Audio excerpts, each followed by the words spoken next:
everyone, my name is Heidi and I own the store TPT The Lesson Pony.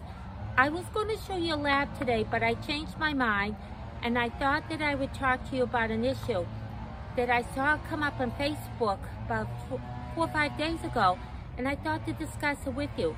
It's an issue that is very, very important to not only the science teacher, but any teacher that's teaching in public or private school, which is school fighting. School fighting is a major problem in the schools.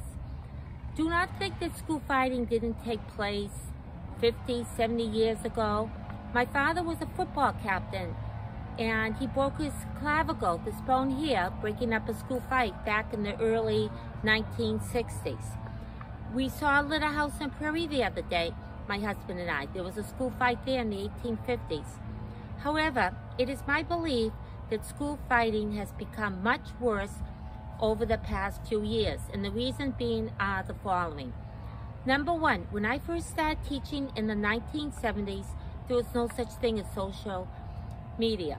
If a student came up to you and said, "You have smelly feet," he would say it. It'd be gone. You go home, you go out to play, you eat supper, you do your homework, you watch one of the 4 channels on TV, you go to bed, you come to school the next day, a million things have happened, you've forgotten about it.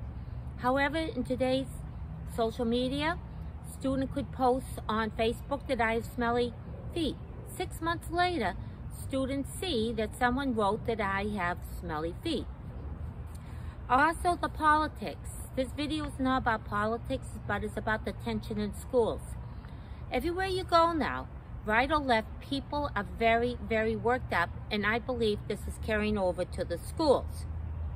Now, the purpose of this video is to discuss ways you can protect yourself and your students as a classroom teacher. The first thing you do when you take a job or go into a new school system is find out what is the school's policy regarding fights. Make sure you check this out. I know of a teacher back home in Boston who lost their job. He was assistant principal. He lost his job because he broke up a fight and one of the students got hurt. Make sure you know exactly where your school stands and what their policies are as far as school fighting goes. I'm fortunate because I'm a little old lady, I'm a grandmother. No one's going to really expect me to go and break up a fight with 2 18-year-old boys going at it. But if you're younger, it may be expected. If you break the fight up and somebody gets hurt, you're in trouble. If you don't break up the fight and someone gets hurt, you get into trouble. Now, before the fight starts, try to get along well with your students. Try to find out the relationships as much as you can. If you know 2 students don't get along well together, don't put them in the same group.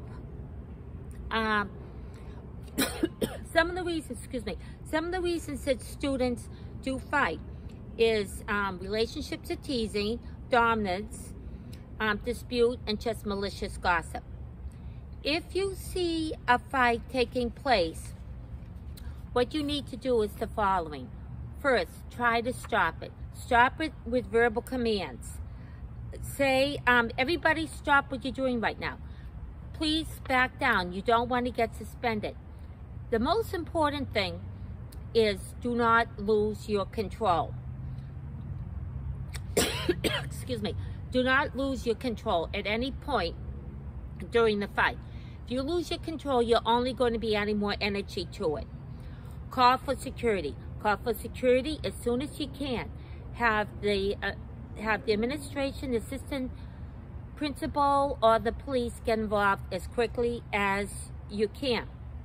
As far as the other students go, try to disperse the crowd. I've seen reports that people actually ask the students who are in the crowd to turn their backs. When there's a crowd and people getting in the fight, it just adds more fuel to the fire. Again, I recommend you don't break it up. I cannot tell you what to do in every relationship. Each fight is different, but try not to break it up. At the end of the fight, once it is broken up, I strongly recommend that you keep a list of all the students who were there and any students who may have come by to witnesses. Why? Is because for cell phone records. The last thing you need to have done in your school is to have something like a fight club with students videotaping it and putting it on TikTok or YouTube.